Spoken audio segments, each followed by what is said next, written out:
পৰা টকা অহা চ'ৰ্চ একমাত্ৰ সেইটো হ'ল কাউন্সিল থ্ৰুত যেতিয়া টকা আহে সেই টকাটো মানুহৰ মাজত যায় আৰু তাত যদি মিছমেনেজমেণ্ট হৈ যায় যাহা তাক খৰচা কৰে কিন্তু মানুহে কেনেকৈ বাচে সেই লৈ পেলাই আমি বহুত বেয়া পাইছোঁ আৰু ৰাইজে বহুত কষ্ট ভুগিবলৈ হৈছে আৰু এনেকুৱা যদি কাউন্সিলে যদি যিটো মেইন চ'ৰ্চ মেইন ইনষ্টিটিউশ্যন তাত যদি ধাৰত পোত খাই থাকে তেনেহ'লে কাৰ্বি আংলঙৰ মানুহ কি হ'ব কাৰ্বি আংলঙৰ ভৱিষ্যত কি হ'ব আমি খুজি আছোঁ অট'নমাছ ষ্টেট নোপোৱাৰ আগত যদি ইমান ধাৰ পোত খাই যায় ৰেভিনিউ ৰিচ'ৰ্চটো যদি আমি বঢ়াব নোৱাৰোঁ তেনেহ'লে অট'নমাছ ষ্টেট পোৱাৰ পিছতো বিভাগবিলাক বহুত বাঢ়িব অফিচাৰ বহুত হ'ব তেতিয়া আমি কেনেকৈ চলাম সেইকাৰণে এতিয়াৰ পৰা সেইটো ঠিক ঠাক কৰা ভাল বা সচেতনতা হোৱাটো ভাল আমি ৰাইজক কৈছোঁ যে ইমান টকা অহাৰ পিছতো ইমানখিনি মানে কাৰ্বি আংলঙৰ বাজেটৰ টকা অহাৰ পিছতো কিন্তু যে 700-800 crore ডিফিচিট হোৱাটো সেইটো খুব ভাল লক্ষণ নহয় সেইটো এতিয়া মানে কাৰ্বি আংলঙৰ অট'নমাছ কাউন্সিলৰ ইতিহাস সেইটো ইমান ধাৰ থকাৰ স্বত্তেও এখেতসকলে কৈছে যে এৰাতিৰ ভিতৰত কিবা এটা অনুষ্ঠান পাতি পেলাই কিবা এটা চেলিব্ৰেশ্যন কৰি পেলাই নাচ গানৰ নামত খোৱাৰ নামত যদি 10 crore 20 crore 50 crore টকা যদি আমি উৰুৱাই দিওঁ তেতিয়াহ'লে আমাৰ ভৱিষ্যত ক'ত সেইকাৰণে আমি অতি দুখ পাইছোঁ যে কাউন্সিলে সেইটো অবাবত টকা খৰচ কৰি আছে আৰু এতিয়া থকুলেই কৈছে যে মানে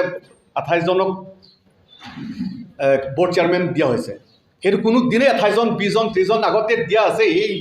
এডভাইজাৰ CM বোলে কিবা কিবি সেইবিলাকতো আছেই আৰু এখেতে কৈছে যে OSD কিবা কিবি OSD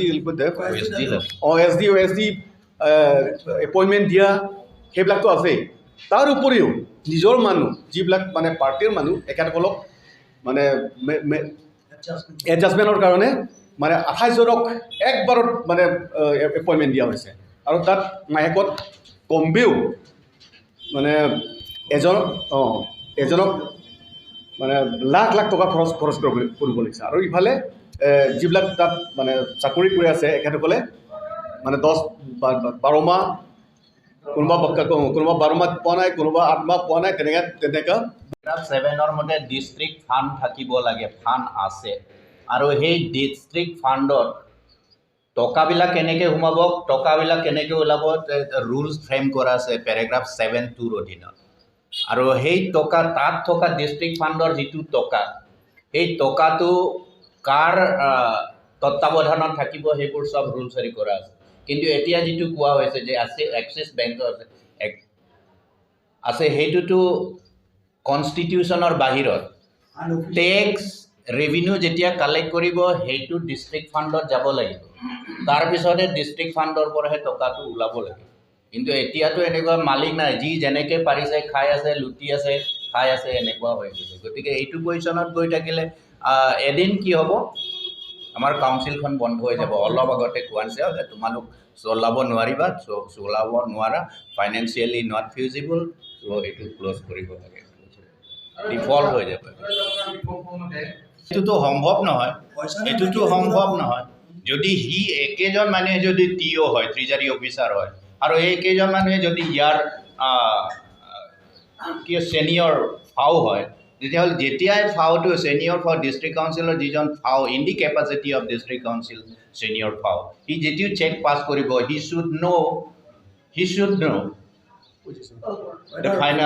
তাৰ সেইটো একাউণ্টত ডিষ্ট্ৰিক্ট কাউন্সিলৰ একাউণ্টত পইচা আছেনে নাই ইয়াৰ পৰা পাছ কৰি দিব তাত সি ৰাখি থৈ দিব নিজেই পাছ কৰিব নিজে ৰাখিব আৰু এইটো পে'মেণ্টটো বন্ধ কৰিব সেইটোতো